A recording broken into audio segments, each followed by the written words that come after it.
ცნობილი არქეოლოგი ნელსონ გლიუკი წერს: კატეგორიულად შეიძლება იმის მტკიცება, რომ არქეოლოგიას დღემდე არაფერი უარყვია იქედან, რასაც მოწმობს ბიბლია.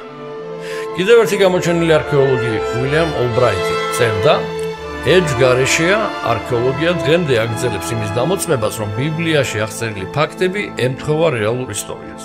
ცნობილი იურისტი, მწერალი და ღვთისმეტყველი ჯონ უორვიკ მონტგომერი ამატებს: განსხვავება, რომელიც შეიმჩნევა ბიბლიასა და ისტორიას შორის, მხოლოდ ზუსტ დათარიღებას განეკუთვნება. ეს კი არქეოლოგთა ყველაზე მერყევი არგუმენტია.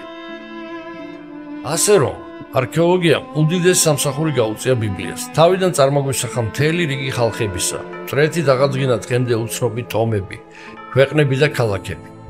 განსაცვიფრებელი სიზუსტით შეავსო ისტორიის ის თეთრი ლაქები, რომლებიც მანამდე მხოლოდ ბიბლიის ხალხით იყო ცნობილი. თანამედროვე ისტორიკოსები მეტი მოწესებით ეპყრობიან ბიბლიურ ცნობებს, ვიდრე მათი წინამორბედნენ და ეს ხდება არა იმის გამო, რომ დღევანდელი ისტორიკოსები უფრო ზედაპირულად მსჯელობენ, არამედ იმიტომ, რომ არქეოლოგიამ ბევრჯერ დაამოწმა ბიბლიური სიზუსტე. კიდევ ერთ საინტერესო მაგალითი მოვიყვანოთ და მსოფლიოში უძველესი ქალაქი იერიხონის ბიბლიური ისტორია გავიხსენოთ, რომელიც კარგა ხანს აბსურდად მიაჩნდა ძველი აღთქმის კრიტიკოსებს. კერძოდ, იესო ნავეს ძის მიერ აღწერილი ფაქტი ქალაქ იერიხონის დაცემის თაობაზე.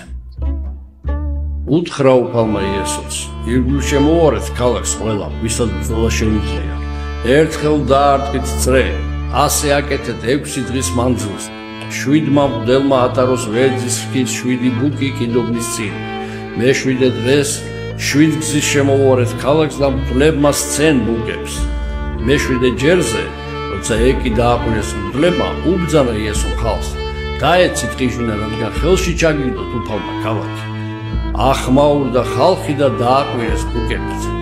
როგორც კი ხალხს ბუკისმა მოესმა, დასცა ხალხმა დიდი ყიჟინა და ადგილზევე ჩამოიქცა კედლები. ავიდა ხალხი ქალაქში, თითოეული თავისი გზით და აიღეს ქალაქი. ამ მეტად უცნაურ შემთხვევას კიდევ უფრო განსაკუთრებულს ქმნის იესო ნავეს ძის მტკიცება, რომ შეტევისას ქალაქის კედლები გარეთ გადმოწვა. სამხედრო სპეციალისტების მტკიცებით ეს შეუძლებელია, რადგან შეტევისას კედლები თურმე შიგნით წვება. მაგრამ გავიდა დრო და იესო ნავეს ძე გამართა. 1930-31 წლებში არქეოლოგებმა გათხარეს იერიხონი და საკუთარი თვალით დარწმუნდნენ სიმართლეში. რასაც არ უნდა ამტკიცებდნენ სამხედრო სპეციალისტები, ფაქტია, რომ ქალაქის კედლები რატომღაც გარეთ გადმოწვა.